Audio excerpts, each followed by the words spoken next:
네, 안녕하세요. 네, 반갑습니다. 드디어 2023년이 시작되고 우리 새해 첫 공부 네. 예, 우리 박재림 어머님하고 또 공부 시작합니다. 뭐 제가 이제 뭐 여러 경우에 자주 말하는 거지만 그래도 우리가 이렇게 함께 모여서 공부를 한다, 공부를 쌓는다, 우리 공부가 쌓이고 또 요즘은 세상이 좋아져서 참 우리는 작은 사람이 모여서 공부를 하지만 이것이 여러 사람들한테 전달이 되고 그러면 우리가 함께하는 이 공부가 세상 여러 사람들에게 전달이 돼서 그분들에게도 부처님을 전하고 그래서 그분들의 삶이 향상할 수 있는 역할을 한다. 사실은 뭐 이런 부분이 그대로 커다란 공덕이고 법을 베푸는 법보시라는 거, 예, 뭐 우리가 약간 이런 일을 함께 할 수 있다 하는 그 자체가 우리한테는 커다란 복이다 하는 생각도 하고요. 아무튼 뭐 새해 복 많이 받으시고요. 올해도 또 우리 열심히 같이 공부하고 뭐니 해도 공부를 통해서 공부를 쌓아가지고 우리 삶이 향상하는 가장 훌륭한 방법이다 생각하고요. 자, 오늘 나는 불교를 믿는다 공부 시간입니다. 네, 나는 불교를 믿는다 저자직강.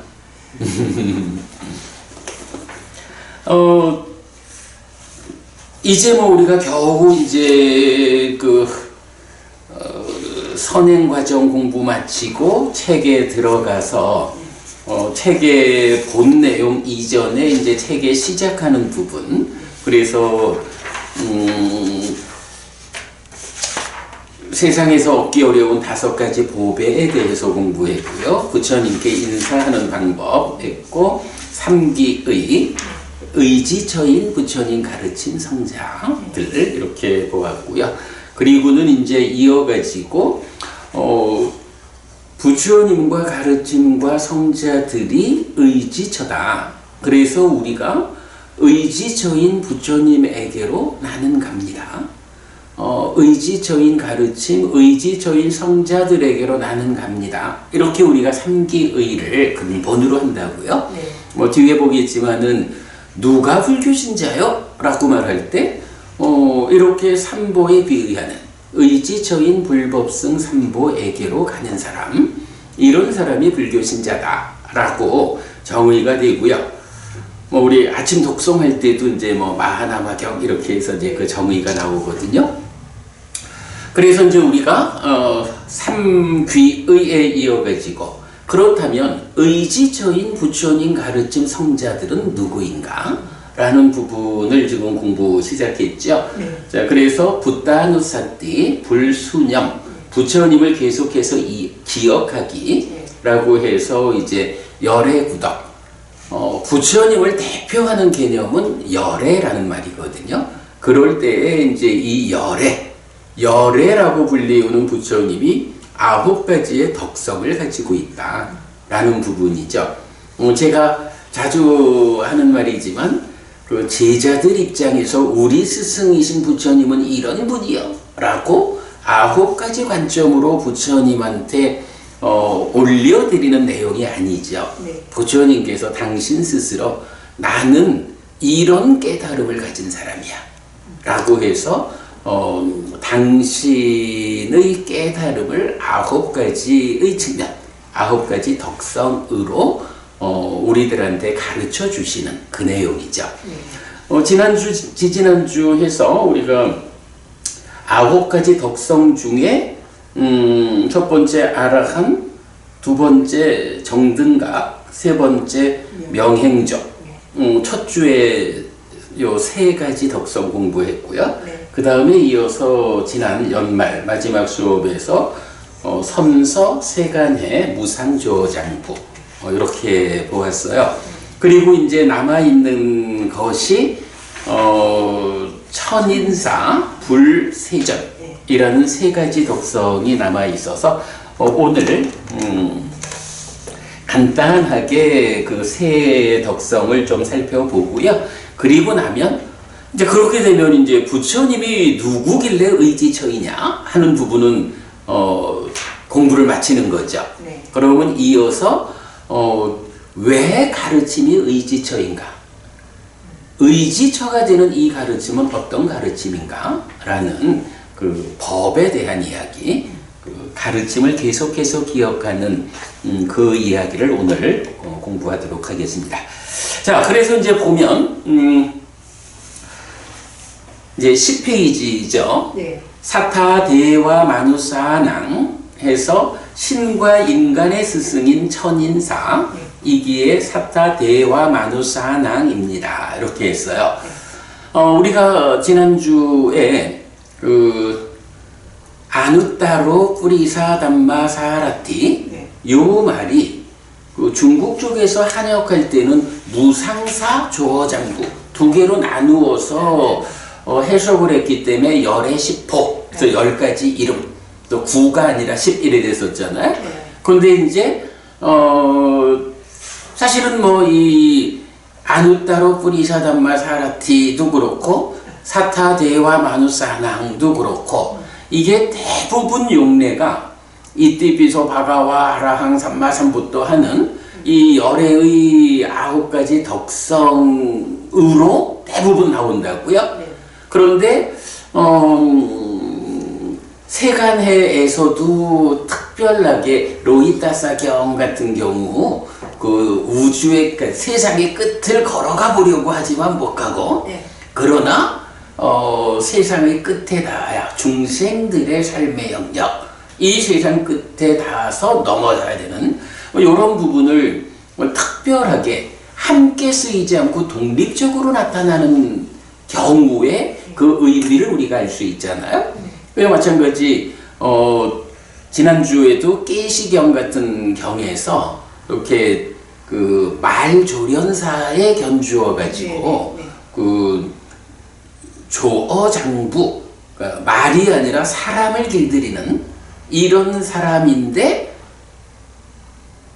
거기에 아누따로 무상을 같이 붙여가지고 하나의 개념으로 쓰는 거를 그러니까 말조련사도 있고 뭐 여러 조련사가 있지만 그 중에 사람을 조련하는 게 으뜸이고 사람을 길들이는 사람들 가운데에서도 으뜸되는 사람이 이어서 무상조어장부 이렇게 말하는 거 이렇게 이제 그 일반적인 이띠피서 바가와 아라항 삼마삼부떡 이런 여러 구덕이 세트로 나오는 경들에서는 의미를 찾을 수가 없는 거야.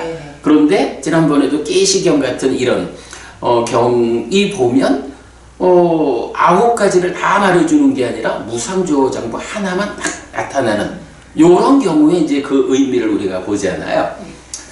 그게 이제 굉장히 요 열의 구덕뿐만 아니라 많은 경우에 그렇게 이제 독립적으로 쓰이는 경우가 의미를 알려주는 걸 많이 보는데 문제는 오늘 보는 천인사 사타 대와 마누사낭 천인사니까 천 하늘 신이죠.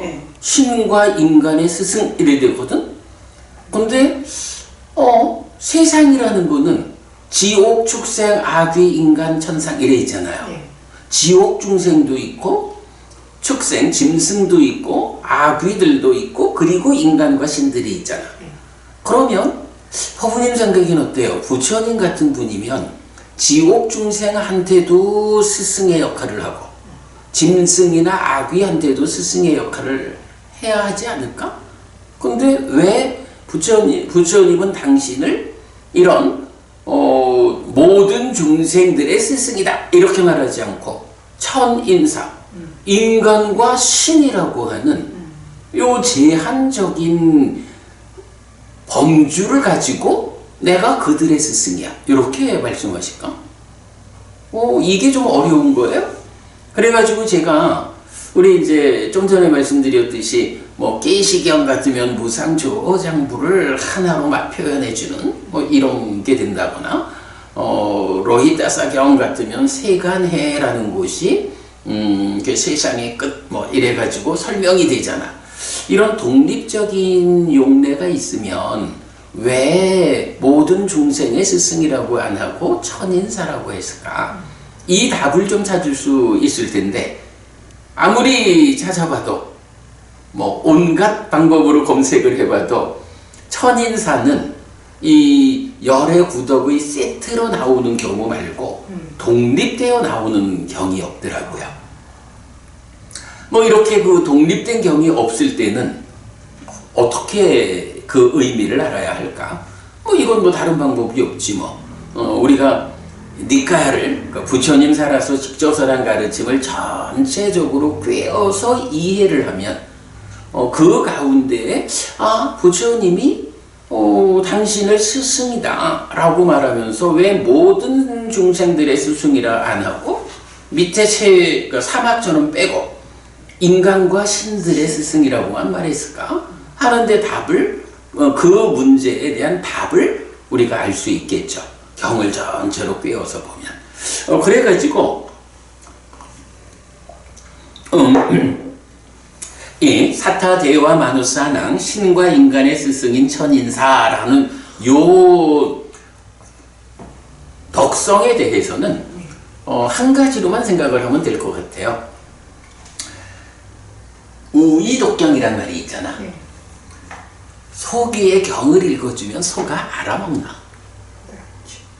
그거 경을 설하는 사람이 잘못 설해서 못 알아먹나요? 소가 머리가 나빠서 못 알아먹나요? 소금 키고 먹었겠죠. 아마 그럴 거야. 머릿속에서 알아먹지를 못하는 거지. 예를 들어서 부처님이 뭐 창조주 하나님 뭐 이런 어떤 그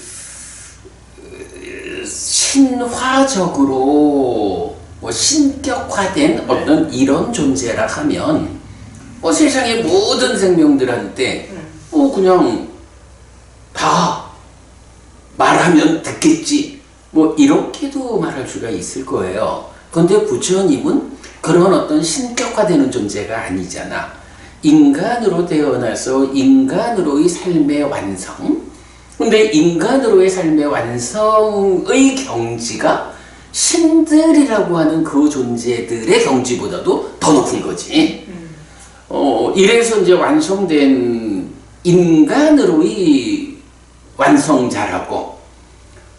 그러니까 이게 이제 뭐 신화적으로 나타나는 어떤 창조주 하나님 뭐 이래가지고 생각하면 다 되고 뭐 이런 개념으로 부처님을 보면 안 되는 거야. 부처님은 인간으로서 그 삶의 완성을 통해서 깨달은 분이란 말이지.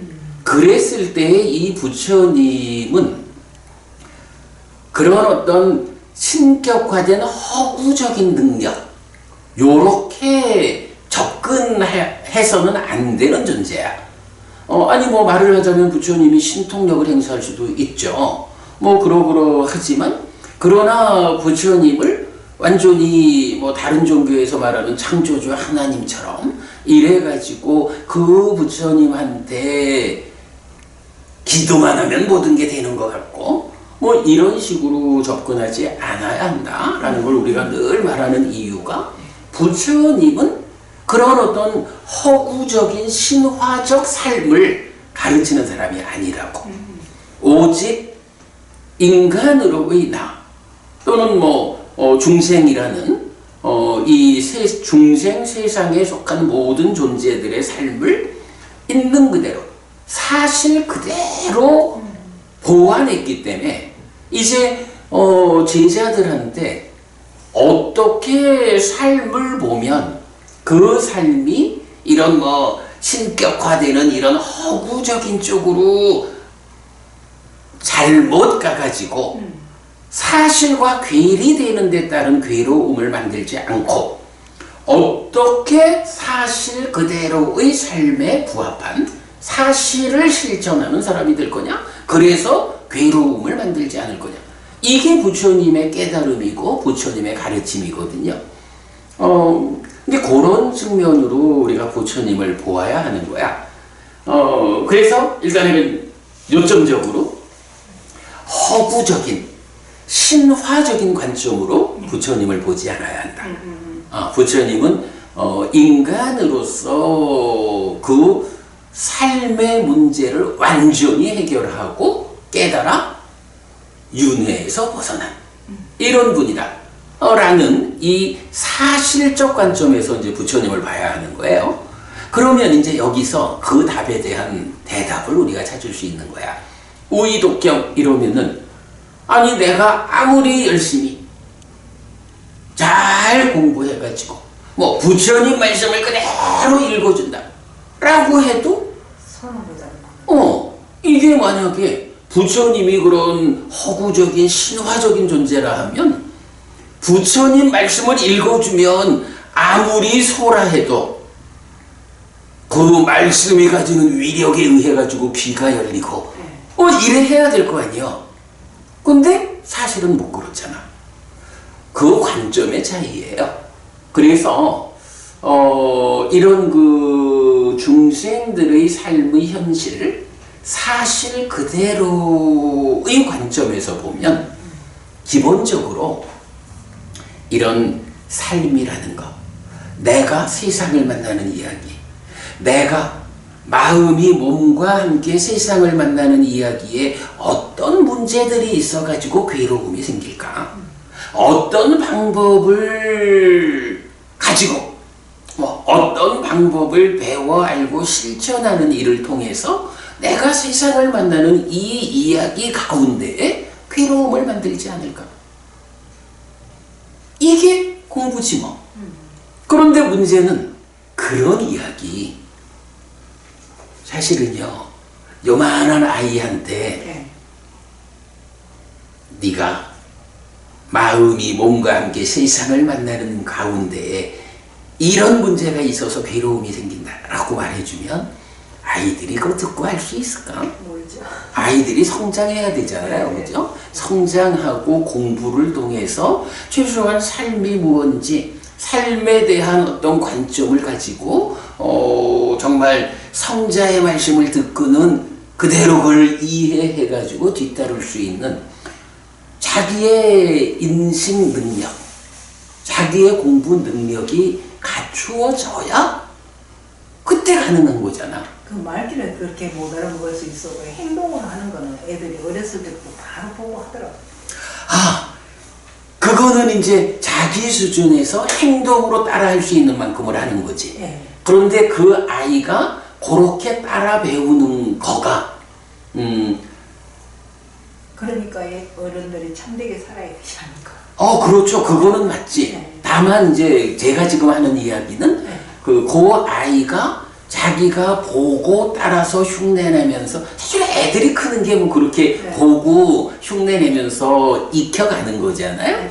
근데 그게 대학생들 앞에 놓고 막 수학을 강의하는 이런 거를 어린아이가 보고는 저런 강의가 있네 하고 그거 따라 익히진 못한다고.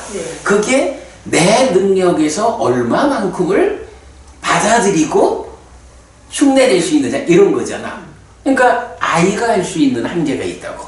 마찬가지 소라는 놈이 덩치는 크고 소한테 뭐 요새야 뭐 잘 안 시키지만 소의 코를 꿰어가지고 멍에를 묶어가지고 밭을 갈게 하면 인간들이 10명이 하는 일보다 더 많은 일을 하잖아.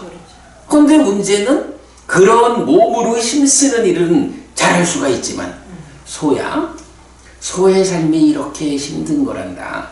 너도 태어났기 때문에 늙고 병들고 죽어야 하는 거. 그 한평생 삶의 과정에서 인간들한테 코가 꿰어가지고 힘들게 일하고 하는 이런 아픈 삶을 다음 생에는 네가 살지 마라.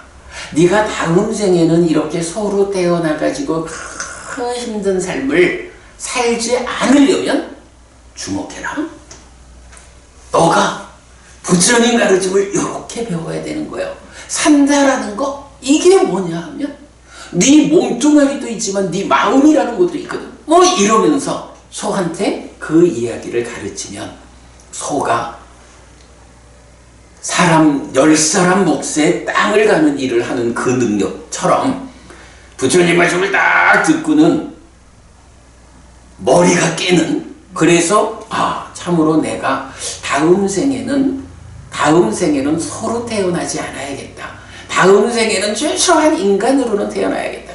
이런 생각을 할 수 있는 그만큼의 인지 능력이 되느냐. 그치?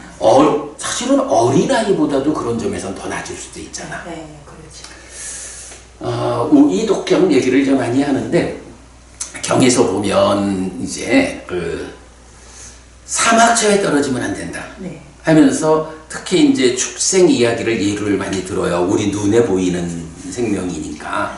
짐승 세상에 태어나면 거기는 오직 약육강식.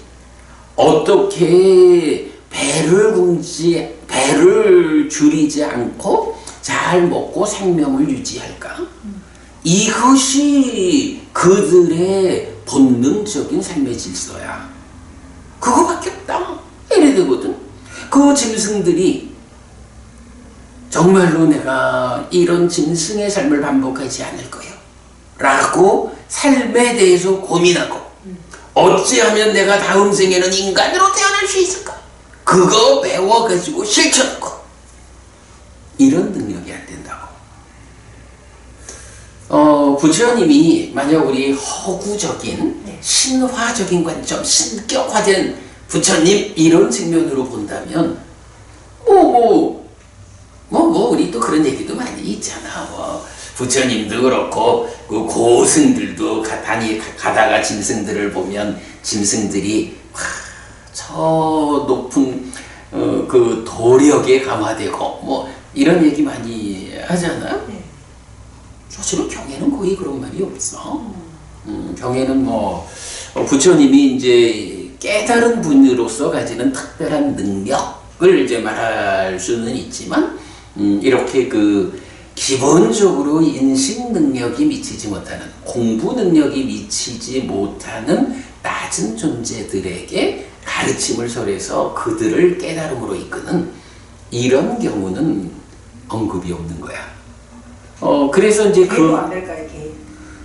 개나 소나 마찬가지지 그래, 개는 조금 말귀를 알아보는 것 같고, 갑자기 생각나는 건데, 불교에서 개를 못 먹게 했잖아요. 한참 막 먹을 때도, 지금은 전체적으로 나라에서 못 먹게 하지만은. 몰라, 잘 모르겠는데, 일단은 개가 짐승들 가운데 좀 더 인간하고 가깝고, 가까운 만큼 인간에 대한 접근성, 그래서 그들도 동물 가운데서는 머리가 좋은 거죠. 그러하지만 그 개들이 어떻게 우리 주인한테 잘 보여서 맛있는 거를 배굶지 않고 먹을 수 있을까? 이런 본능적인 접근? 그런 쪽으로 머리가 작용할 수 있고, 요새 보면 돌고래도 굉장히 IQ가 높다 하고, 까마귀도 굉장히 IQ가 높다 하고 그러지요. 근데 IQ가 요새 얼마나 높아졌는지 몰라요. 까마귀 IQ가 얼마나 높아졌는지, 골프장에 까마귀 때문에 못 살잖아요. 그래요? 골프장에 이제 골프 치는 사람들이 그거를 들고, 간식거리를 들고 가잖아요. 다 빼갔대요. 그 좋은 가방도 몰고 가버리지. 그렇구나. 그러니까 이제 그런 부분들도 분명히 까마귀도 학습 효과가 있겠죠. 그러니까 이제 그래야 하는데, 문제는 그게 그렇게 자기의 생존을 위한 측면에서의 접근성 이 말고, 근데 그거 갖고는 까마귀의 삶을 면하고 인간으로 태어나는 힘은 안 된단 말이야. 그렇지. 우리가 인간으로 살다가 한 단계 더 높은 하늘에 태어나자, 신으로 태어나자라고 하면 인간으로의 삶을 유지하는 요거 갖고는 안 되잖아. 이거보다 한 단계 더 높은 삶. 그래서 우리가 공덕을 말하고, 사실 인간으로 한평생 사는 요것만 보자라고 하면 보시할 이유가 뭐 있어? 왜 남을 줘? 내가 먹어야지. 왜 기회를 지켜? 편히 살아야지. 수행? 콧구멍 앞에서 호흡을 보자고 그거 어찌해? 이런 일을 할 이유가 없는 거야. 그러나 한 단계 더 높은 삶으로 내가 나아가려니까 인간의 삶의 레벨에서 필요한 것을 넘어서는 일들을 해야 되잖아. 그죠? 그러지 않고야 뭐 그냥 인간으로 이렇게 한평생 살면 특별히 남을 해치지 않고 살면 또 인간으로 태어나는 그게 가능하겠지만 업그레이드 돼서 하늘에 태어나는 일은 안 되잖아. 까마귀가 굉장히 영리해졌다. 뭐 까마귀가 원래도 머리가 좋대요. 그러니까 머리가 좋으니까 그 측면에서의 자기의 어떤 적응력, 학습 능력이 되는 거겠지. 그러나 그가 까마귀의 그러한 삶을 넘어서서 그야말로 약육강식 이런 생존 능력을 넘어서서 내가 좀 더 높은 삶으로 나아가야겠다. 그런 생각까지는 못 미치는 거잖아. 우선 현재 생존 능력만은 그렇죠. 생존 능력에만 힘을 쓰는 거. 그러니까 인간들도 사실은 그런 생존 능력으로 보통 살아가고 그 생존 능력에서 경쟁력 있는 사람이 먹고 살기가 편한 거지. 그러나 그거하고 내가 보시와 오계와 수행을 통해서 더 향상된 삶으로 나아가리라. 이거하고는 별개거든. 그죠? 이제 그런 점에서 보면 아마도 까마귀가 그 골프장에서 막 그 자기 필요한 거는 잘 가져갈지 몰라도 그걸로 인해서 다음 생에 인간으로 태어나기는 힘들 거라고. 그렇겠네요. 그래서 이제 결국은 중요한 게 내가 지금 나의 마음이 몸과 함께 실상을 만나는 이런 삶에 대한 관점을 가져가지고 내가 다음 생에는 인간으로 태어나진 않을 거야. 다음 생에는 하늘에 태어날 거야. 아니 아예 중생으로의 삶을 벗어나서 깨달을 거요. 윤회에서 벗어날 거야. 이런 향상된 삶이라고 하는 이런 관점으로 마음이 가지를 못한다고. 이제 그런 부분이 이제 그래서 부처님은 사막처에 떨어지면 안 된다.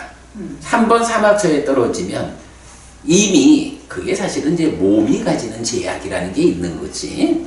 뭐 몸이 가지는 머리의 문제라든가 하여간 이렇게 한번 사막처에 낮은 몸을 갖게 되면 그 몸과 더불어서 생존하는 쪽으로 치우치지 삶의 향상이라는 쪽으로 마음이 그죠? 이 마음이 옮겨가지를 못하잖아. 그러니까 한번 사막조에 떨어지면 인간으로 되돌아오기가 어렵다. 그러니 사막조에 떨어지면 안 된다. 그러니 어떻게 해야 되느냐? 십아법을 피하고 십선업을 실천해야 한다. 오계를 지녀야 한다. 보시와 오계와 수행이라는 이 세 가지 공덕행으로서 삶을 향상해야 된다. 이런 가르침들이 나오는 거죠. 근데 그런 측면에서 보면 부처님이 아니 왜 천인사야? 지옥이나 짐승이나 아귀들의 스승은 아닌가? 하는 데 대한 우리가 답을 찾을 수가 있는 거죠.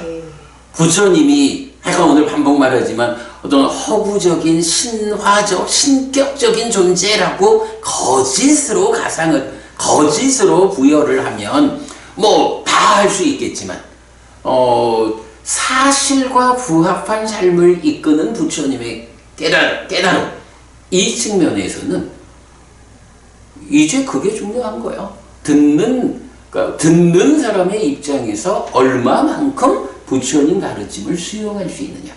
내가 얼마만큼 배워서 얼마만큼 알고 얼마만큼 실천할 수 있느냐. 이것에 의해서 삶이 향상되는 차별이 생기잖아요. 그 부분이 뭐 가장 중요하고 그러기 때문에 결국 사막처라는 지옥과 축생과 악의에 대해서는 부처님이 스승으로의 역할을 못한다 이래야 될까? 뭐 하여간 부처님의 영역이 아니다. 왜냐하면 뭐 아무리 소규에다가 부처님 말씀을 읽어주면 뭐해? 자기가 그걸 이해할 수 있는 조건이 안 되는데, 뭐 그렇게 이해를 하면 적당할 것 같아요. 그래서 천인사 신과 인간의 스승이다. 라고 부처님은 당신을 이렇게 설명하는 거죠. 자, 그 다음에 이제 붓도에서 붓도 붓다라는 말이 있거든요. 요 붓다라는 말이 요렇게 이제 중국에서 음력을 한 거야. 불. 네. 그리고 이제 우리는 이 불하는 부처, 네. 부처님 이렇게 말하죠. 부처님이라는 단어가 기본적으로 붓다 이거든요. 그런데 요 붓다가 부처님을 대표하는 말은 아니다. 왜냐하면 이제 우리가 이 붓다도 어디에 속한 거냐 하면 열의 구덕 이렇게 지금 말하고 있잖아요. 네. 열의 구덕. 열애가 그대로 부처님이죠. 네. 부처님의 9가지 덕성. 그리고 이 9가지 덕성 중에 하나로 깨달은 자라는 붓다. 부처님이란 말이 들어있는 거거든요. 그래서 우리가 이런 개념적으로 우리가 부처님 이래 말하는 그 부처님의 대표적인 개념은 열애. 예. 나중에 이제 요 열애에 대해서 자세히 공부할 거고요. 그리고 붓다, 불이라고 쓰는 이 개념도 열애 안에 포함되는 개념이다. 자, 그래서 이제 그 부분 보면 붓도가 8번째 나온 덕성인데 알고 닦고 버림으로써 깨닫고 그 법을 사람들에게 가르쳐준 불이기에 붓도입니다. 이랬거든요. 70쪽 한번 가볼게요.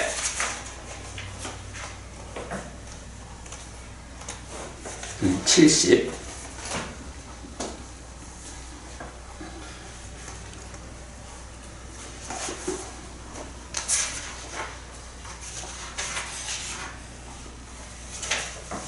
어, 70페이지 보면 따스마 붓도스미 그래서 나는 불 붓다 부처입니다 라고 되어 있어요. 이거 이제 이게 우리가 보통 불 부처님 붓다 이러는데 붓다라고 하는 이 말은 무슨 의미입니까? 하는 데 대해서 경이 두 개의 경이 있어요. 두 개의 경이 지금 읽어드린 거 따스마 붓도스니 라고 해서 그래서 나는 부처입니다. 그럼 여기서 그래서 라는 말이 무언지 경에서 보면 이런 측면 때문에 부처라고 하는구나 이렇게 할 수 있겠죠. 그래서 그래서 나는 부처입니다 라는 요 이야기를 경 두 개가 말해주고 있어서 요거 이제 70페이지니까 우리가 머지않아서 순서대로 공부를 할 거고요. 오늘은 그냥 요 내용만 소개를 좀 하도록 하겠습니다. 자, 그래서 보면 알고 닦아서 버림으로써 부처가 됨. 번뇌들이 다하고 부서지고 작용하지 못하게 되어 세상에 의해 더럽혀지지 않음. 두 가지죠. 그러니까 왜 내가 부처이냐? 라고 하면 한 가지는 알고 닦아서 버렸다. 무엇을 알고 무엇을 닦아서 무엇을 버렸는지 하는 건 공부가 필요하겠죠. 그런 알고 닦아서 버렸기 때문에 내가 부처다.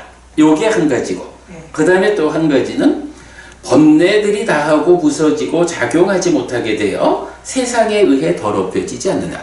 결국 번뇌라고 하는 거는 세상에서 내가 오염되는 거란 얘기죠. 그 번뇌가 다하고 부서지고 작용하지 못하게 되어서 이 세상에서 내가 번뇌 때문에 더러워지지 않는, 달리 말하면 번뇌의 영향에서 완전히 벗어난 이런 말이 되겠죠. 누가 부처라고? 바로 그렇게 번뇌가 다해서 번뇌 때문에 세상에 의해 더럽혀지지 않는 요런 존재가 부처다. 요거 내용 보면 우리 처음에 아라한을 응공 이래서 공양받을 만한 분 요렇게 보지 말자 그랬죠. 아라한 이러면 번뇌 다한 분 이렇게 나왔죠. 그러니까 사실은 부처라고 하는 말이 이렇게 번뇌가 다해서 세상에 의해 더럽혀지지 않는다. 요 말 그대로가 아라한이라는 말과 직접 연결이 되죠. 그래서 그때 제가 말씀드리기를 아라한에 대해서 이 중국을 중심으로 하는 이 북방불교에서는 아라한을 굉장히 낮은 존재로 편회한다고. 근데 그러지 않아야 된다. 부처님을 설명하는 그 9가지 덕성의 첫 번째로 나오는 게 아라한이야. 부처님을 대표하는 특성이 번뇌다한 자. 번뇌가 다 했어. 번뇌 때문에 오염되는 일이 없는 그런 깨달음이요. 이게 윤회에서 벗어나는 거죠. 생사 문제를 떠난 거죠. 그렇게 번뇌가 다 했다. 세상에 의해 더럽히지 않는다. 그래, 이건 요런 두 가지가 부처라는 말의 의미다. 라는 거죠.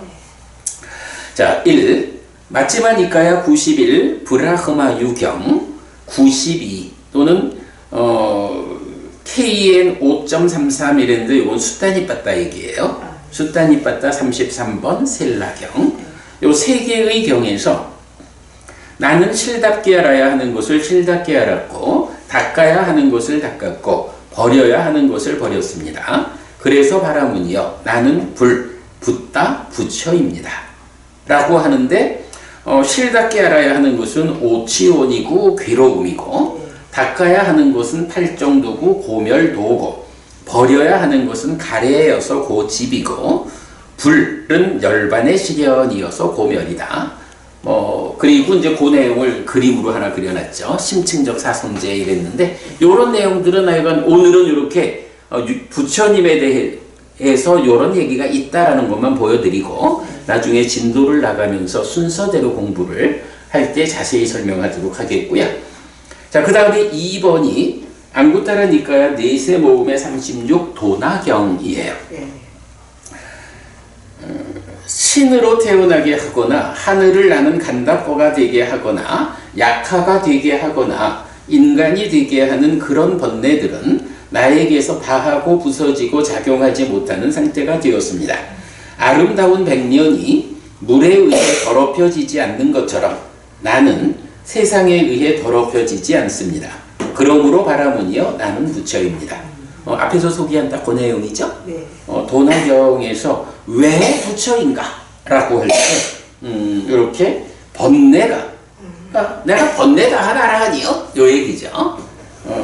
그리고 세상에 의해 더럽혀지지 않는다라는 그 이야기를 비유하기를 아름다운 백년이면 이제 그 하얀 연꽃이잖아.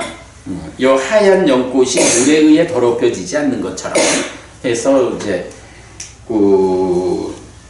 사실 이제 연꽃이 여기서처럼 꼭 보통 이제 우리 연꽃 얘기하면 뭐 연꽃잎에 물을 떨어뜨려도 또르르 흘러가 버리고 이렇게 오염되지 않는 이런 표현을 하지만 전반적으로 경에서는 연꽃이 모두 그렇다라고 나오진 않아요.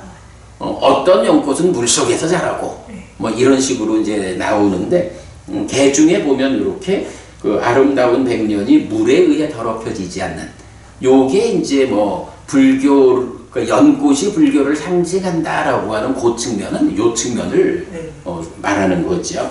네, 그래서 백년이 물에 의해 더럽혀지지 않는 것처럼 나는 세상에 의해 더럽혀지지 않는다. 왜?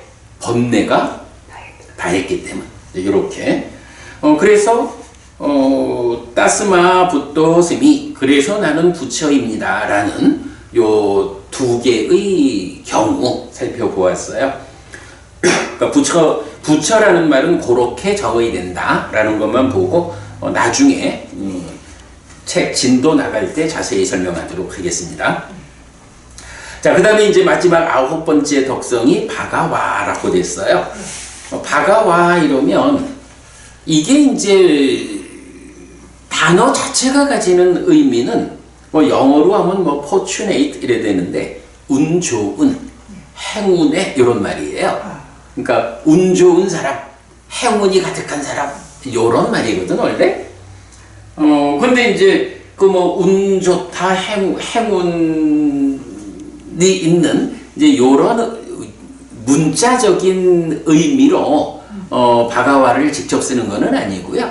이제 바가와라는 말을 이런 의미에서 이제 가져와 가지고 이 바가와가 어떻게 번역이 됐나요? 중국에서는 자, 바가와 하면 세존 이렇게 번역을 했죠. 뭐 세존이라는 말을 우리가 많이 쓰잖아요. 그러니까 부처님을 뭐 여러 이름이 여러 그 덕성이 나오지만 우리가 부처님을 부를 때는 세존이시여 이렇게 이제 부르는 그 세존이 바가와의 번역인 거예요. 자, 그래서 이제 원래 약간 이 바가와라는 말이 단어적인 의미로는 운 좋은 사람, 행운 가득한 사람 이런 의미를 갖는다. 다른 것만 뭐 그냥 참고하고 바가와는 이렇게 세존이라고 번역되는 부처님을 부르는 제자들의 입장에서 뭐 제자들이 부처님 부를 때 아라함 이렇게 부르지 않고 뭐 세간해 이렇게 부르지 않잖아요. 그냥 바가와 그래서 세전이시여 이렇게 부른단 말이지. 네, 그렇게 뭐 그 정도 이렇게 알면 되겠고요. 뭐 오늘은 이렇게 그 천인사 왜 인간과 하늘 사람들만의 스승인가 하는 부분을 우리가 삶에 대한 포괄적 이해를 가지고 이해하자라고 봤고, 부처라는 이름은 알고 닫고 버림으로써 깨닫고 그 법을 사람들에게 가르쳐준 이어서 붓도 이랬고, 바가와 세존. 그래서 제가 이제 이 바가와 세존을 공덕을 원만히 갖추어 세상에 이익을 주고 세상에서 존중받는 세상에서 존귀한 세존이기에 바가와입니다. 라는 거는 이제 제가 바가와 세존이란 말을 우리는 어떻게 이해하는가 라고 할 때 이렇게 제가 적어 본 거예요. 어쨌든 뭐 부처님 하면 공덕을 원만히 갖추었다. 세상에 이익을 주는 분이다. 그리고 세상으로부터 존중받는다. 세상에 참으로 존귀한 분이다. 이제 그런 정도를 이제 바가와 세존의 의미로 제가 설명을 하고 있습니다. 자, 이렇게 하면 열애구덕. 기본적으로 우리가 하여간 삼보에 비유한단 말이야. 의지처인 부처님에게로 나는 갑니다. 라고 할 때 부처님이 어떤 점에서 의지처가 되는가 라는 부분을 열애구덕의 관점에서 우리가 알아봤어요. 자, 그리고 나면 이제 오늘은 그 두 번째 주제로 의지처가 부처님도 있고 가르침도 있고 그리고 성자들이 있고 하니까 이제 두 번째 가르침으로 넘어가 보겠습니다. 담마누사띠 해서 법수념, 뭐 법을 따라가면서 기억한다 이런 의미죠. 그래서 가르침을 계속해서 기억하기 이래야 되는데 법에는 또 정형구 제가 한번 읽어보면 스와가토 바가와타 담모. 밑에 제가 읽어야 되는가? 아니야 내가 그 흉내를 내버렸어. 스와가토 바가와타 담모 산디 띠꼬 아깔 있고 에히빠스 있고 오빠나 있고 빠짜땅 웨디 따뽀 민유히 라고 하는 게 가르침, 그러니까 법의 정형구로 나타나요. 그래서 이제 여기서는 그 가르침을 계속해서 기억하기 법수념으로 나오는 그 정형구를 이렇게 이제 나누어서 설명하는 자리로 하겠습니다. 자, 그래서 이제 기본적으로 보면 스와가토 바가와타 담모 이랬는데 여기서 바가와타라는 말은 바가와 세존이죠. 바가와 세존의 이게 뭐 팔격 이런 이제 격이어서 세존에 의해서 이런 말이야. 세존에 의해서 스와가토라고 하면 잘 설해진 세존에 의해서 잘 설해진 담모, 법. 우리가 지금 법 이야기를 하려는 거잖아요. 네. 근데 이 법이라는 것을 한마디로 말하면 뭐냐라고 할 때, 스와카토 바가와타 담모. 요게 이제 우리 그 공부 시작할 때 하는 거잖아요. 네. 스와카토 바가와타 담모라고 하면 바로 바가와 세존 존귀하신 그분에 의해서 잘 설해진 법이다. 잘 설해진 가르침이다. 이렇게 되는 거거든요. 자, 그럴 때에 61페이지 한번 가봅시다.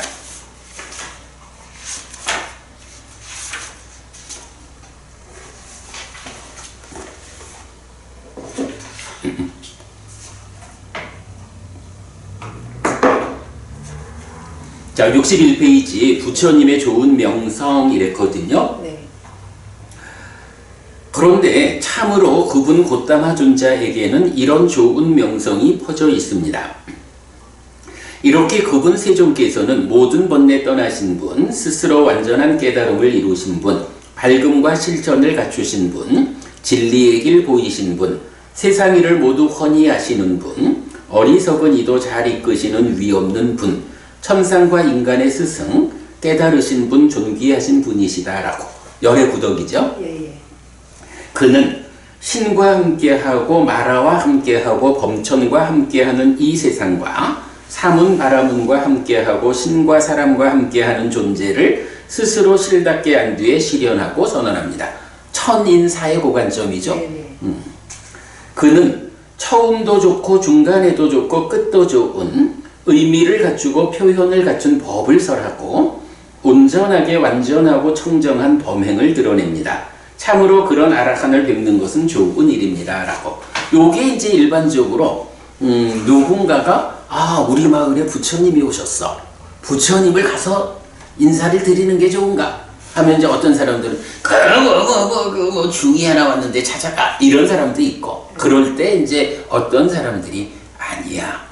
그 곧다마 존재하는 이런 분이어서 우리가 찾아가서 인사드리고 배움을 정하는 것이 옳아. 이제 요렇게 말하는 사람이 그런 부처님을 찬탄하는 방법이거든, 요게. 그럼 이제 요런 찬탄 가운데 보면 일단 부처님은 누구냐라고 하면 열의 구덕 이렇게 나와 있죠. 그리고 이어가지고 나오는 게 처음도 좋고 중간에도 좋고 끝도 좋은 의미를 갖추고 표현을 갖춘 법을 설하고 그랬죠. 그럼 요 얘기는 뭐야? 법이라는 게 어떤 법이라는 거지? 부처님의 법은? 그렇죠? 여기서 부처님이 설하는 법이라는 게 처음도 좋고 중간에도 좋고 끝도 좋은 거, 의미를 갖추고 표현을 갖춘 거. 이렇게 지금 5가지 수식을 통해 가지고 그 곧다마 존자 부처님이 설하는 법은 이런 법이야. 이렇게 말해주고 있는 거죠. 그런가 하면 이제 이어서 온전하게 완전하고 청정한 범행을 드러냅니다. 그래서 우리 지난번에 선서 이야기하면서 그 부처님과 제자들의 역할 분담 이럴 때 부처님의 역할이 법을 설하고 범행을 드러내는 거 그랬죠. 딱 요 문장이죠. 그러면 부처님이 설하는 법은 어떤 것이냐, 부처님이 드러내는 범행은 어떤 것이냐, 거기에 대한 아주 단적인 표현이 여기 있는 거야. 그래서 부처님이 설하는 법은 어떤 거냐? 처음도 좋고 중간에도 좋고 끝도 좋은 의미를 갖추고 표현을 갖춘 법이다. 부처님이 드러내는 범행은 어떤 것이냐? 온전하게 완전하고 청정한 범행이다. 요 부분 우리가 이제 뭐 뒤에 가서 다시 보고 일단은 그래서 그 부분을 인용해 와 가지고 이제 다시 앞으로 와서 스와카토 바가와타 담모라는 요 부분을 부처님에 의해서 잘 설해진 법이거든. 그런데 그 법이 어떤 거냐? 아니 처음도 중간도 끝도 좋고 의미와 표현을 갖춘 것이다. 바로 그 부처님에 대한 찬탄의 그 문장에서 뭐 요 부분은 뭐 정확히 우리가 인용을 하는 거죠. 그래서 일단 이제 그렇게 말을 하면 돼. 누가 당신 요새 절에 다니고 공부한 다음에 해피법당 가면은 무슨 초기 불교 부처님 살아서 직접 설한 가르침 얘기를 한다는데 당신이 공부하는 법이 당신은 어떤 공부를 해? 이렇게 만약 누가 물어보면 그렇게 대답하면 되겠죠. 아, 나는 부처님 살아서 직접 설한 가르침을 공부합니다. 그런데 그 가르침이 부처님이 설하신 그 가르침이 어떤 가르침이냐 하면 처음도 좋고 중간도 좋고 끝도 좋아. 의미와 표현을 잘 갖춘 이런 가르침이야. 부처님은 이런 가르침을 설하셨어. 이렇게 말하는 법에 대한 정의지 뭐 이게. 예, 그렇게 그 부분으로 이제 보는 거고요. 자, 그래가지고 일단은 여기는 부처님이 법을 설하셨어. 부처님에 의해서 잘 설해진 법이요. 처음도 중간도 끝도 좋고 의미와 표현을 잘 갖춘 거요. 이렇게 그냥 그 어떤 수식이 되어 있죠. 그런데 그러면 그렇게 부처님이 잘 설하신 그 법이라는 게 구체적으로 뭐요? 이렇게 좀 우리가 알아야 되죠. 그래서 이제 법의 정형구가 나오는 거예요. 법의 정형구가 이어지는 거야. 스와 가또 바가와타 담모 산디특고라고 하거든요. 산디특고 하면 산디특고 하면 이게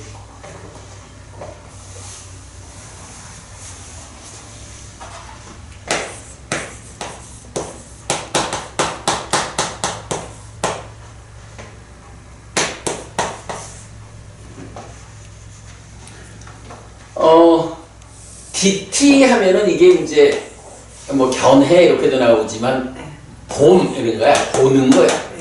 뭐 꼬가 보통 여기 이제 명사 해사 이런 거 보는 거. 이럴 때 산 하는 요거는 셀프 스스로 이런 말이거든.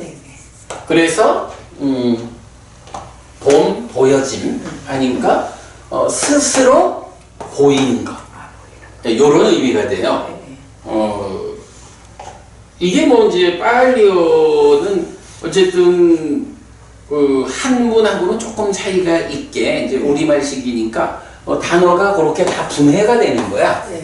그래서 스스로 보는 거, 스스로 보여지는 거, 이런 보여지는 이런 의미거든요.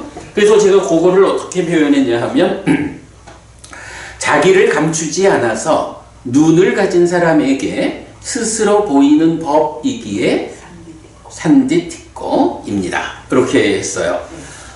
무슨 얘기냐 하면 예를 들어서 법은이 가끔씩 혼자 생각해 볼 수 있잖아. 내 안에 이 참 욕심이 많은 것 같아. 욕심이 가득 찬 것 같아. 뭐 이러하면 잘 내 안을 들여다보면 아 그렇구나 내 안에 욕심이 있구나 이런 거 알 수 있죠. 한번 시켜봤지. 그러면 그 욕심이라는 게 왜 평상시에는 안 보이다가 아 내가 잘 좀 찾아봐야겠다. 내가 너무 욕심이 과한 거 아닌가? 뭐 이렇게 찾아봐야만 보이잖아. 왜 그러지? 이거 그 욕심이라는 게 숨어 있나? 욕심을 나서 그럴까요?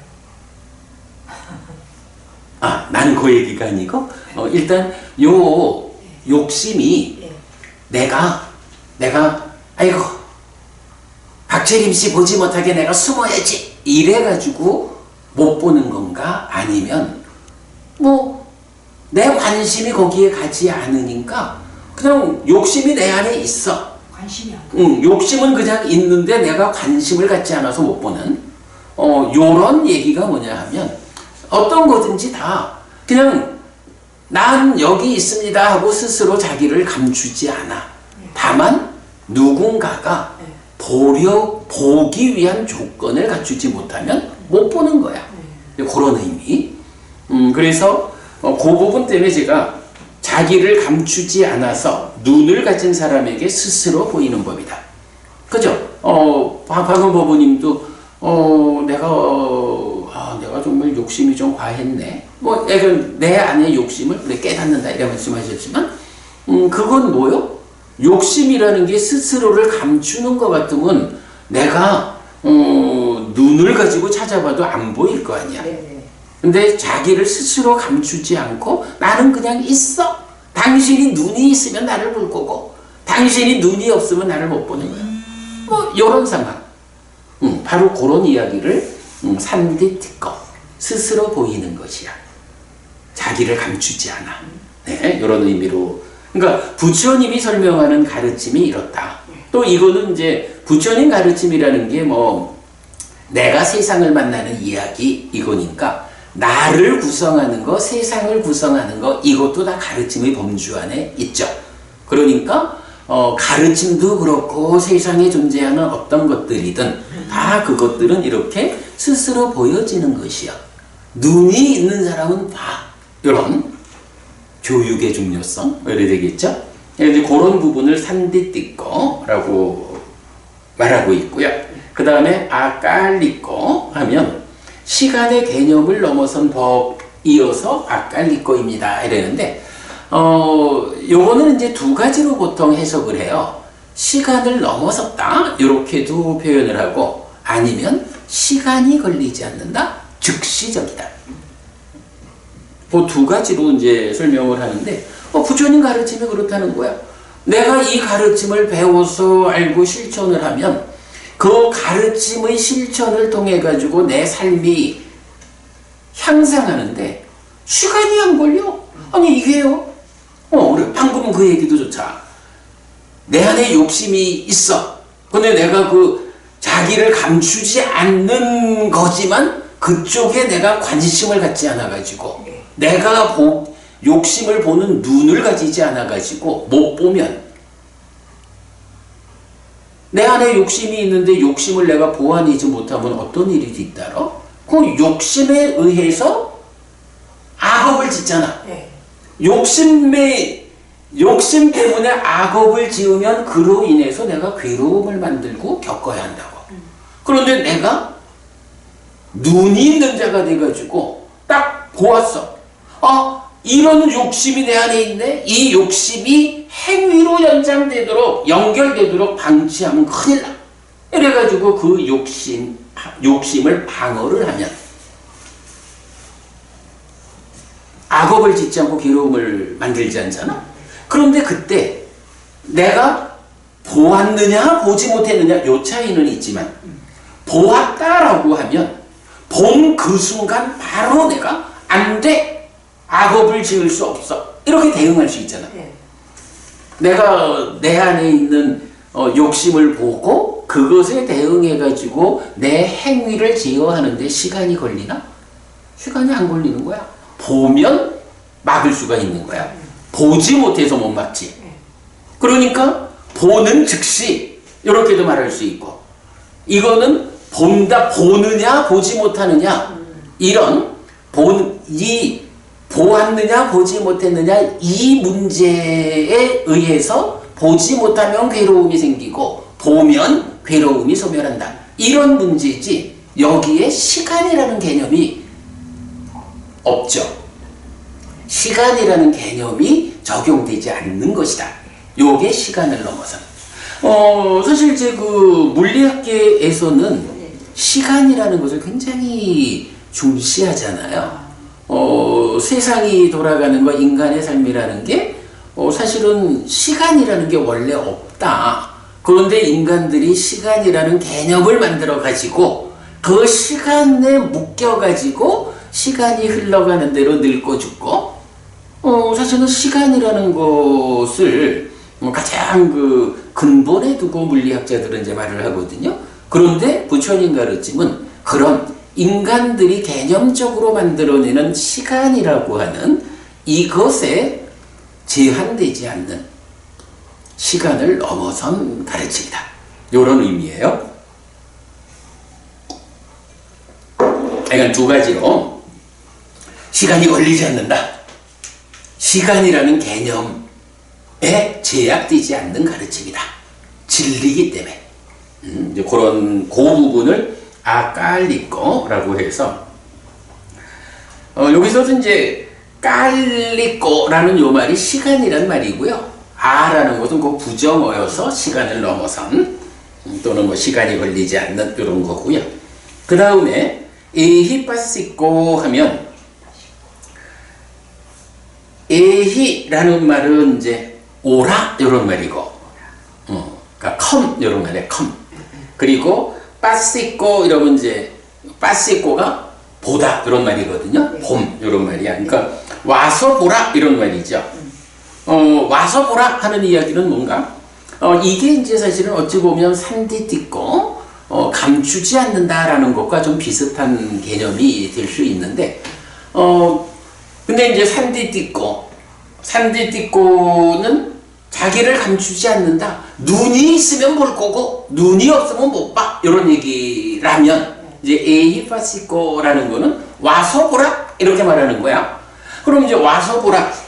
예를 들어서 말이에요. 바다에 바다가 있어.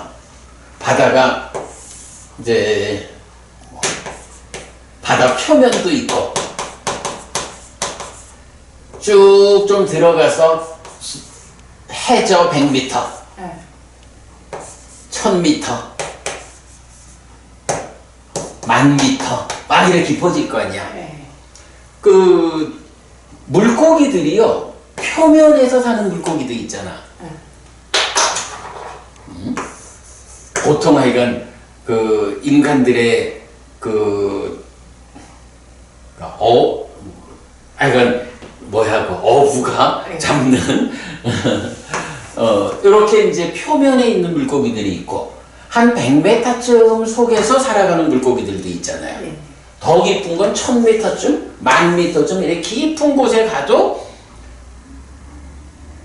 여기에서 살아가는 생명들이 있다고, 물고기들이 있다고. 그래가지고 사실 이제 보면 이게 과학이 발달해가지고 잠수함 타고 이제 깊이 들어가게 되기 전에 옛날에는 100m만 들어가서 100m 밑에만 살고 있는 그런 물고기들도 인간들이 몰랐지. 그렇지. 풀 수가 없지 뭐. 1000m 밑에서 살아가는 거에서 말할 것도 없지. 근데 이때 100m 밑에서 살아가는 물고기들이 있잖아요. 이 물고기들이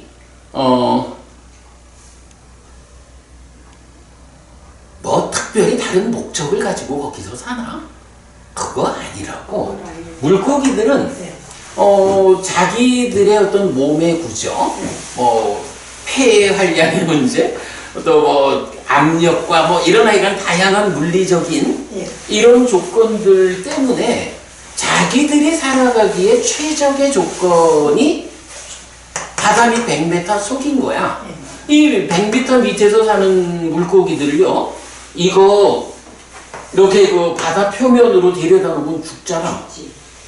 1000m 밑에 사는 물고기들도 마찬가지야. 자기들이 어떤 몸의 구조나 오랜 삶의 과정을 통해 가지고 익숙한 자기들 삶의 터전이 1000m 밑인 거야.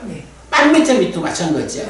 인간들은 어떤가요? 인간들은 인간들의 몸이 가지고 있는 구조적 적응력하고 오랜 세월 적응해 온 것이 인간들 보고 물속에 들어가서 살려고 그러면 1시간인들 버티나? 못 살지.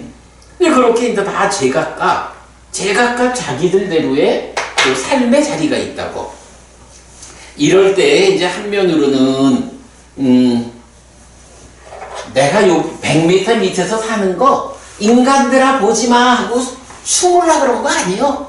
숨은 거 아닌데 나는 그냥 여기 내 삶의 터대가 있어서 살아가는 거고, 나를 볼 수 있는 눈을 그대가 가지면 나를 볼 거고, 나를 보는 눈이 없으면 못 보는 거야. 이렇게 표현할 수 있죠. 그런가 하면 이제 그걸 또 달리 말하면 요새 보면 잠수정 타고 실험 과학자들 내려가고 이런 거 많잖아. 100m 밑에서 터전을 잡고 살아가는 물고기들을 보려면 어떻게 해야 돼요?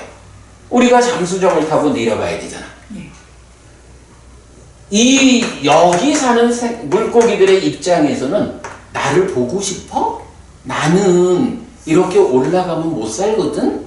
그러니까 나보고 올라오라 하지 말고 인간들아, 그대들이 과학의 발전으로 잠수정을 만들어서 타고 올 수 있다 하니 나를 보고 싶으면 너네가 와. 이런 개념을 말할 수 있죠. 1000m도 마찬가지야, 그지? 나는 여기가 내 사는 곳이요. 나 보고 싶으면 나는 여기 떠나서 올라가면 죽어. 내가 궁금하면 나한테 와. 이렇게 말할 수 있죠. 이런 것들을 말하자면 내가 못 가. 내가 궁금하면 와서 봐. 이렇게 말할 수 있죠. 방금 전에 욕심이라고 하는 거 잘 안 보이잖아. 그런데 잘 이렇게 살펴보면 보이잖아. 그 욕심이 뛰어 올라와 가지고 내 눈에 보이는 거 아니잖아. 욕심이라는 것이 내 삶에 미치는 영향이 있으니 내가 내 안을 들여다봐야겠다. 내가 눈 가진 자가 되어서 스스로 숨지 않는 그것을 봐야겠다라는 측면 하나에다가 내가 그 욕심이라는 것이 나의 삶의 내면에서 작용하니 내가 내면을 들여다볼 수 있도록 공부를 통해서 보러 가야겠구나. 욕심의 입장에서 보면 나를 보고 싶으면 네가 와. 이런 말이 되죠. 부처님 가르침 또 그 가르침으로 설명되는 모든 존재들, 이 존재들이 이렇게 한 가지로는 눈 있는 자는 와서 봐라. 나는 숨지 않는다. 이런 산디띠꺼 스스로 보이는 법이고 그러면서 동시에 그러나 내가 찾아가지는 않아. 내가 보고 싶으면 나한테 와서 봐. 수행이라는 게 우리가 이제 요새 우리 이제 지난주에도 그 일요일 수행하면서 제가 뭐 시작부터 많은 것을 뭐 어떻게 욕심내지는 말고 우선은 이렇게 일주일에 한 번씩이라도 수행 모임에 와가지고 자리 잡고 앉아가지고 내 마음을 흔들리는 마음을 좀 이렇게 호흡에 집중하면서 안정하면 그 자체가 굉장히 커다란 휴식이 된다. 그냥 휴식하러 온다라는 생각만으로 시작해도 된다. 이렇게 이제 우리가 수행을 접근하잖아. 그러면서 이제 그런 휴식되는 그 몸과 마음이 진정되는 거지. 이렇게 진정되는 그러한 휴식으로 접근해서 출발을 하면 이제 그 다음부터 이제 수행이 조금씩 익숙해지면 집중에 의해 가지고 삼매를 향해서 나가잖아.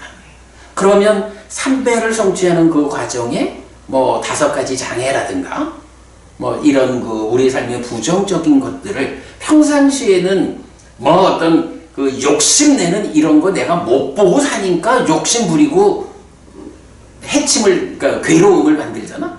그러나 이렇게 내가 수행을 하자라고 이렇게 나를 내면적으로 들여다보는 그 시도를 하기 시작하면 욕심이 딱 일어나면 얼른 모아가지고 안 돼! 이렇게 보는 능력이 생기잖아.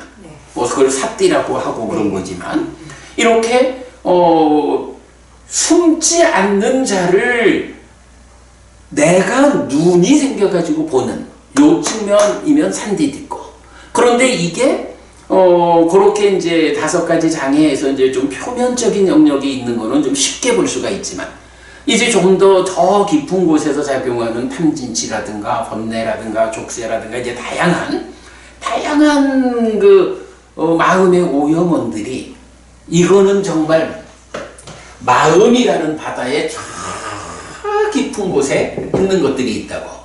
단계 있겠죠?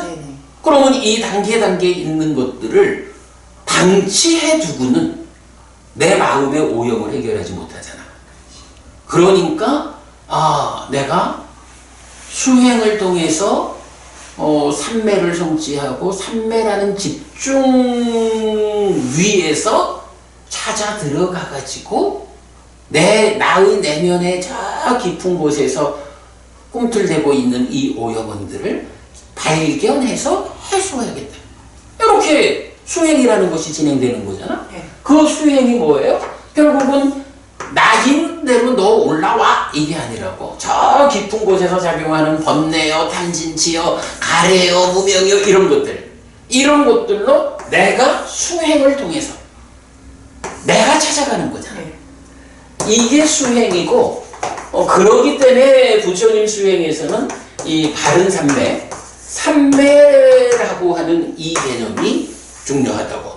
삼매가 얼마만큼 성취되고 그 삼매 위에서 삼매를 닦는 일을 하느냐, 뭐 자세한 건 우리 뒤에 보고, 뭐 그러나 이건 삼매를 닦는다 라는 그 수행이 마음속 깊은 곳으로 들어가서, 요만큼 들어가면 여기 있는 거 청소하고, 요만큼 들어가면 여기 있는 거 청소하고, 부처님은 아예 분화구 끝에까지 접근해가지고 구멍을 막아버렸다 해야 될까? 그러니까 마음의 가장 깊은 곳까지 들어가서 거기에 문제 상황을 보고 그걸 다 해결하고 깨달은 게 부처님이지. 이런 부분. 그래서 이제 우리가 그 부처님의 깨달음 얘기를 할 때 삶의 심오함의 끝에 닿은 깨달음 이 얘기를 하거든. 이제 그런 측면. 이제 그렇게 보면 이건 그렇게 말할 수 있겠죠. 어떤 상황들은 거기 있어. 거기에 내가 가야 돼. 부처님 가르침이라는 것도 부처님이 가르침을 딱 설해 놓으셨잖아. 이 가르침이 스스로 나를 찾아와 가지고 배워. 이 가르침대로 살아. 이러진 않는다고. 가르침이 설해지는 곳이 있으면 내가 가서, 그죠? 내가 가르침이 설해지는 곳으로 찾아가서 가르침을 만나야지. 가르침의 입장에서는 내가 여기 있어. 와서 봐. 이런 개념이고. 그 가르침의 범주 안에 있는 존재하는 것들, 이제 법이라는 말은 가르침이면서 또 존재라는 의미가 강하죠. 그런 존재하는 것들, 뭐 욕심 이런 것도 다 법이잖아, 존재. 나는 여기 있어. 내가 궁금하면 와서 봐. 그렇게 숨지 않을 테니 와서 봐. 이런 두 가지 측면을 함께 말해주는 거거든요. 네, 그래서 에히빠스고 보기 위해 오는 사람이 볼 수 있는 법이다. 와서 보라는 법이다. 그런 거고요. 그 다음에 이제 오빠 나 있고 했는데, 요게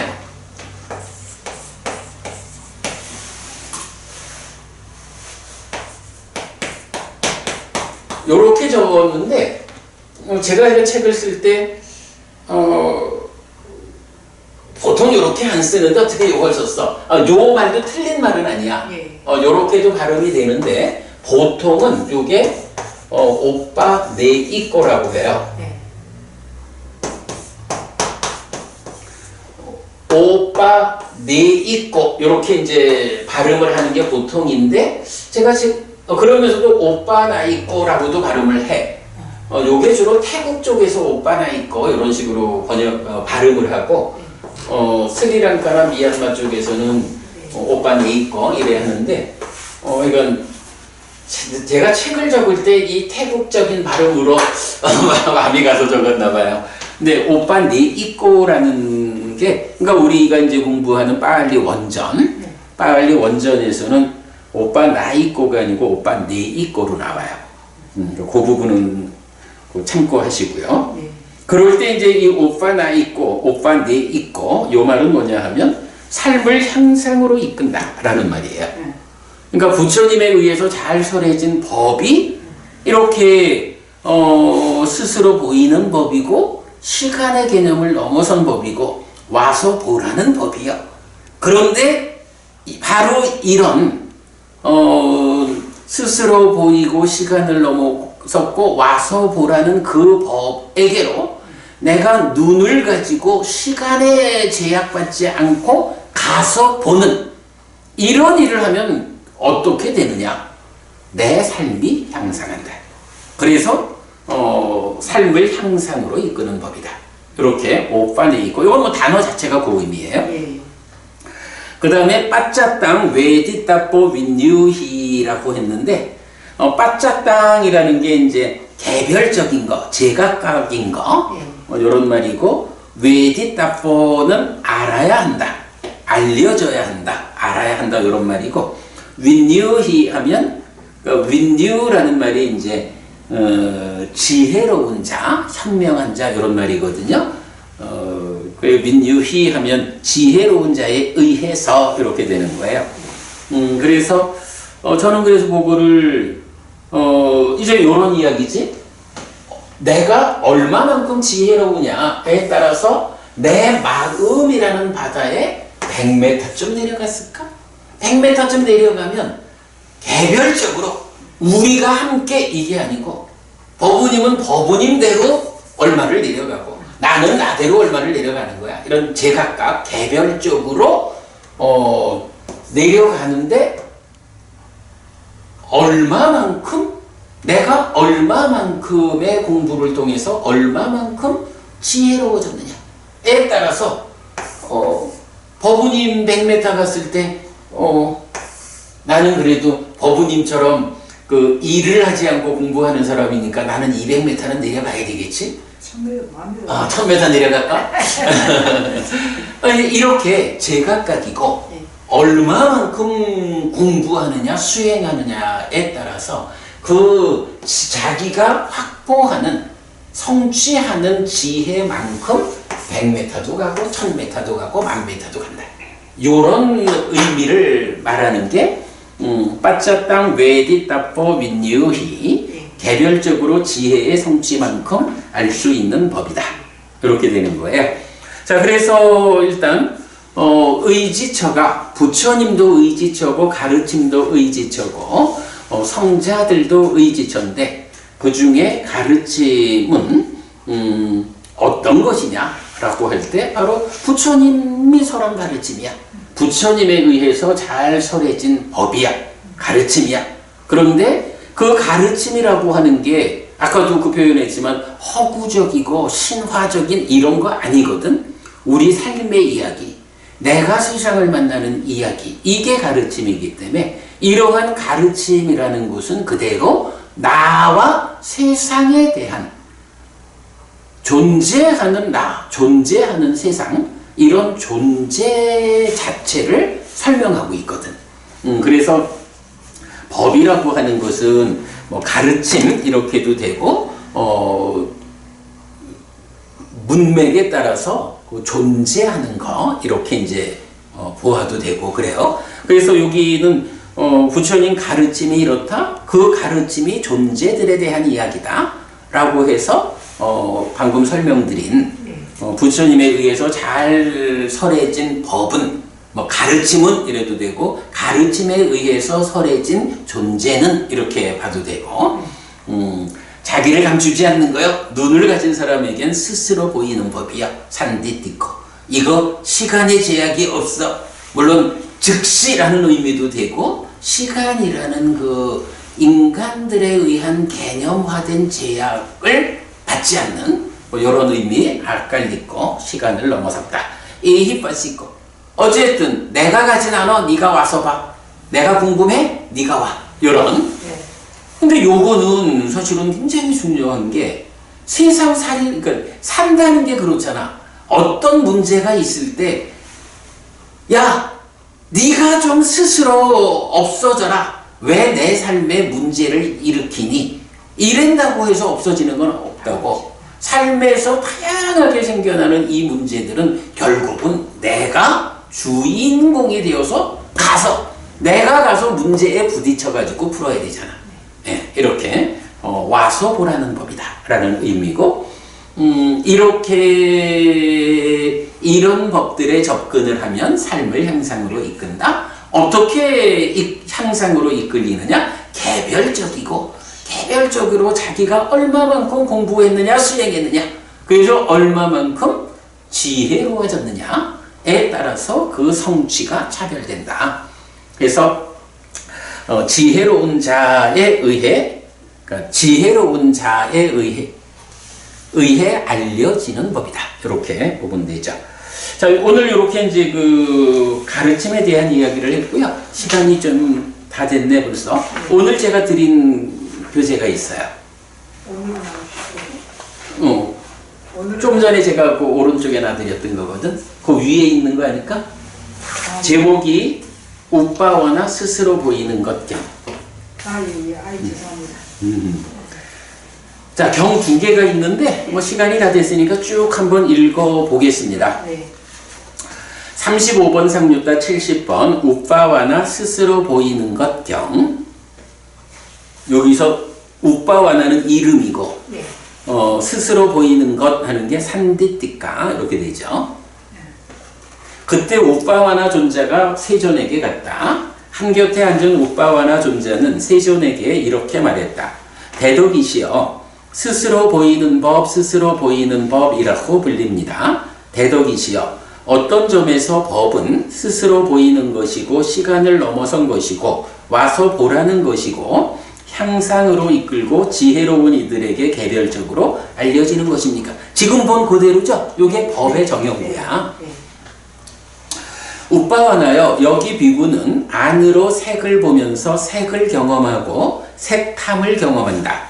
색들에 대한 탐이 안에 있을 때 내 안에 색들에 대한 탐이 있다라고 분명히 한다. 요거 우리 오늘 이야기했던 내 안에 욕심이 있어. 욕심이란 말을 그냥 탐으로 보면 그래서 내 안에 색들에 대한 탐이 있다라고 분명히 한다. 우빠와나여, 비구가 안으로 색을 보면서 색을 경험하고 색탐을 경험한다. 색들에 대한 탐이 안에 있을 때 내 안에 색들에 대한 탐이 있다라고 분명히 아는 것, 우빠와나여. 이렇게도 법은 스스로 보이는 것이고 시간을 넘어선 것이고 와서 보라는 것이고 향상으로 이끌고 지혜로운 이들에게 개별적으로 알려지는 것이다. 아까 말했지만 바로 뭐 여기서는 이제 안과 색이라는 거는 눈으로 어떤 걸 보면서 요 얘기지만 거기서 이제 경험하는 이야기에 나왔을 때 뭐 탐이라는 것을 뭐 이건 욕심 이렇게 우리가 보자면 내 안에 욕심이 있다라고 보는 경우랑 보지 못하는 경우가 삶이 달라지는 거죠. 예, 그 부분을 이렇게 색들에 대한 탐이 안에 있을 때 내 안에 색들에 대한 탐이 있다라고 분명히 아는 것. 이렇게 내 안에 탐이 있어, 욕심이 있어, 이렇게 알리면 이렇게도 법은 스스로 보이는 것이고 시간을 넘어선 것이고 와서 보라는 것이고 향상으로 이끌고 지혜로운 이들에게 개별적으로 알려지는 것이다. 요거 오늘 공부한 내용 그대로 담고 있죠. 같은 내용이 안입이 설신의의 반복이 돼요. 그러니까 6대입죠, 6대입죠. 반복이 돼서 이제 한 장 넘어갈게요.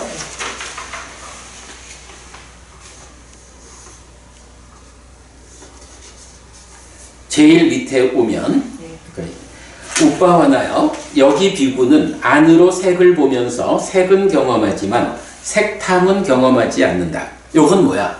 보니까 내 안에 욕심이 없어, 요 얘기죠.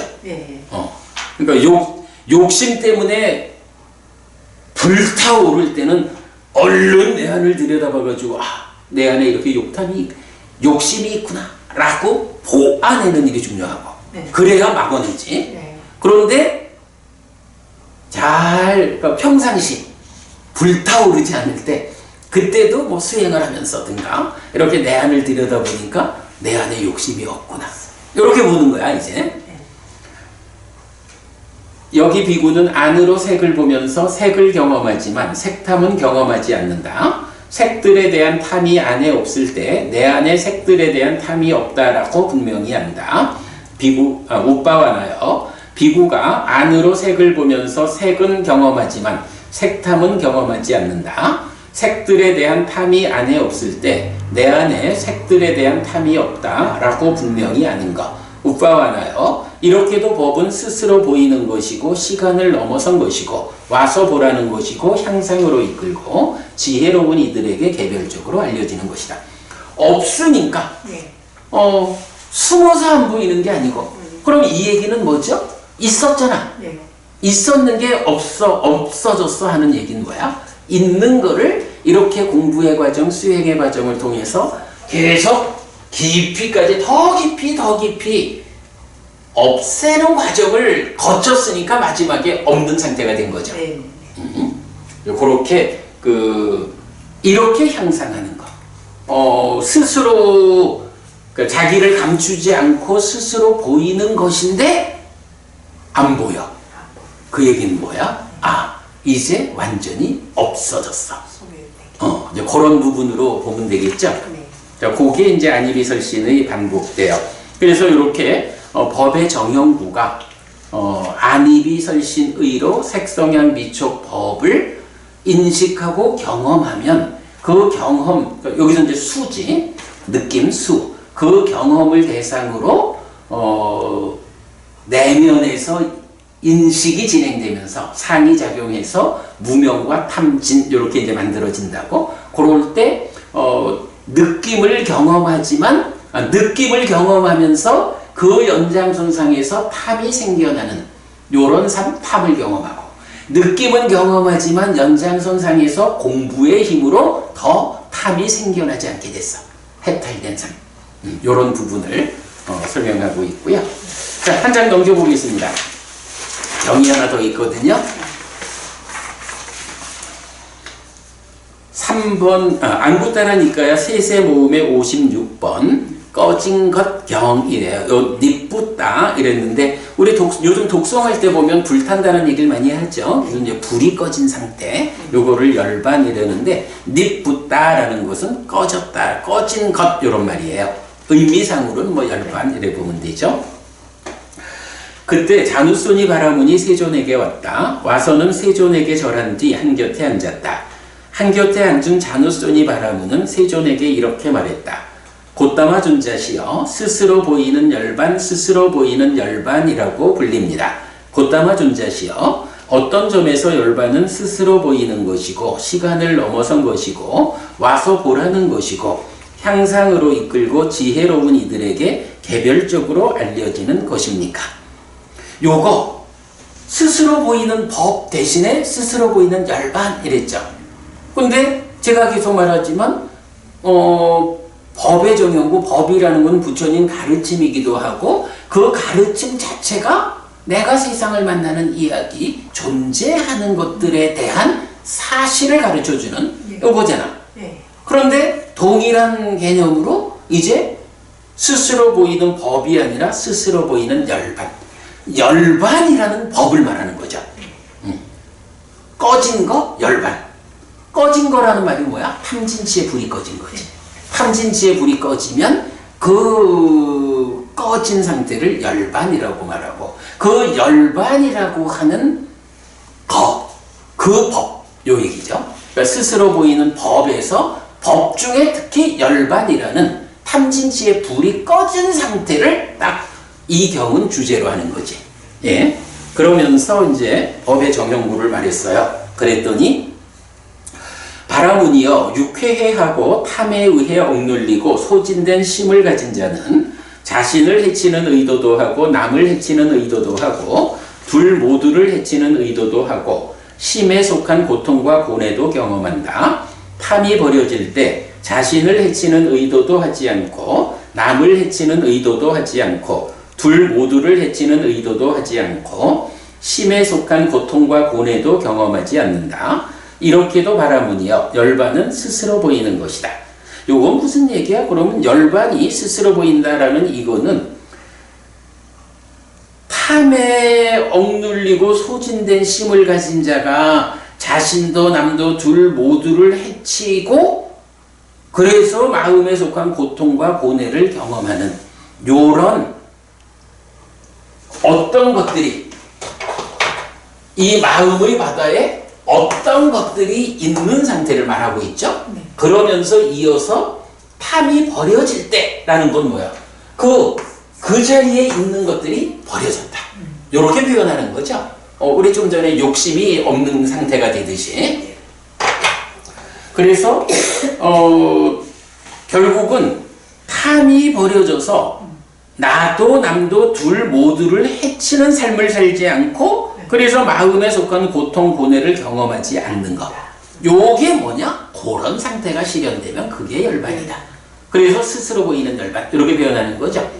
그러니까 열반이라고 하는 이거 말하자면 100m에 있는 것도 내가 들어가서 해결하고 1000m에 있는 것도 내가 들어가서 해결하고 10,000m에 있는 것도 내가 들어가서 해결하고 끝내 마지막 분화구에까지 가서 막아버려. 뭐 이렇게 마지막 자리까지 가면 네. 요 자리가 어떻게 되는 거야? 삶의 내 안에 있는 모든 문제들이 완전히 해소된 그 상태를 열반 이렇게 부른다는 거죠. 네. 그러니까 오늘은 요 비유가 참 좋은 비유예요, 그죠? 네, 네. 내가 얼마만큼, 그러니까 얼마만큼들에 있는 것들을 내가 어떻게 들어가서 보느냐, 보고 해결하는.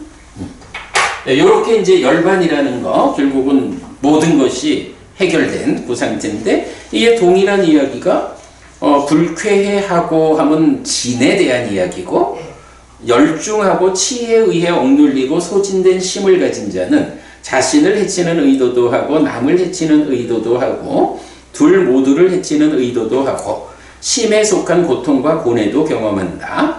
치가 버려질 때 자신을 해치는 의도도 하지 않고 남을 해치는 의도도 하지 않고 둘 모두를 해치는 의도도 하지 않고 심에 속한 고통과 고뇌도 경험하지 않는다. 이렇게도 바라무니여 열반은 스스로 보이는 것이다.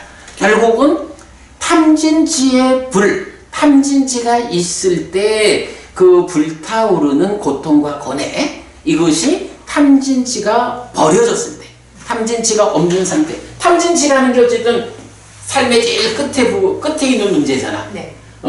탐진지가 없다, 삶의 가장 깊은 곳에 있는 문제를 해결했다라고 하니까 그 상태가 열반이다. 탐진지의 문제가 해결된 이런 거죠. 바라문이여 그가 완전한 탐의 부서짐을 경험하고 완전한 진의 부서짐을 경험하고 완전한 치의 부서짐을 경험할 때 이렇게 바라문이여 열반은 스스로 보이는 것이고 시간을 넘어선 것이고 와서 보라는 것이고 향상으로 이끌고 지혜로운 이들에 의해 개별적으로 알려지는 것이다. 이거요. 법우님 나중에 공부 잘 하셔가지고 법우님 깊은 아주 높은 경지로 이 깊은 삶의 심오함의 끝자락에 있는 문제까지 해결하는 그런 경지에 가실 때 그래도 내가 공부하는데 그 과정에 해피스님이 도움이 좀 됐어. 내가 해피스님 데리고 가야지 하고 내 손 붙잡고 못 가요. 개별적인 거야. 나도 그래. 나도 제가 그래도 법우님보다 공부하는 시간이 조금 많잖아. 어쩌면 내가 먼저 갈 수도 있어. 근데 내가 법우님 손잡고 가지 못해. 다만 이렇게 공부를 전달하는 일을 통해서 법우님의 힘으로 직접 갈 수 있도록 내가 내 힘으로 직접 갈 수 있도록 이렇게 길을 이끄는 게 공부지 손 붙잡고 끌고 가지는 못해요. 개별적인 거야. 네, 그런 이야기. 네, 이렇게 해서 오늘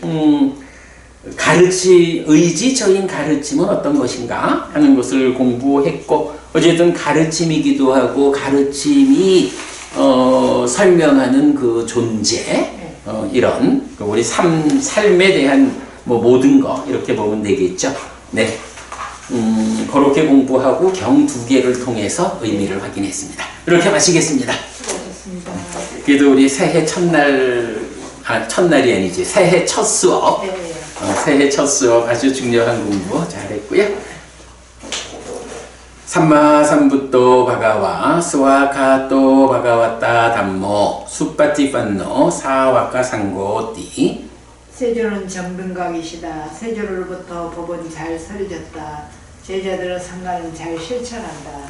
찌랑띠 타뚜로 가스밍 삼마삼부타 사사난띠 정등각의 가르침이 이 세상에 오래도록 머물기를. 이차마항 얀양 야지뚱 양마마 아싸 디가라땅 히타야 스카야띠 오랫동안 나에게 이익과 행복을 주는 자선행을 실천하리라. 이당다낭 페따낭 냐티살로 히타낭 우파카빠뚜 이당다낭 페따 냐티살로 히타 파리분잔뚜띠 이 보시가 돌아가신 친지와 혈육들에게 도달하기를.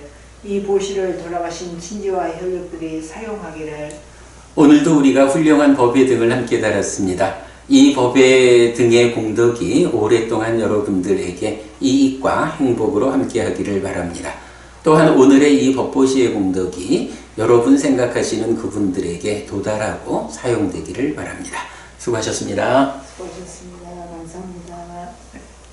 고맙습니다.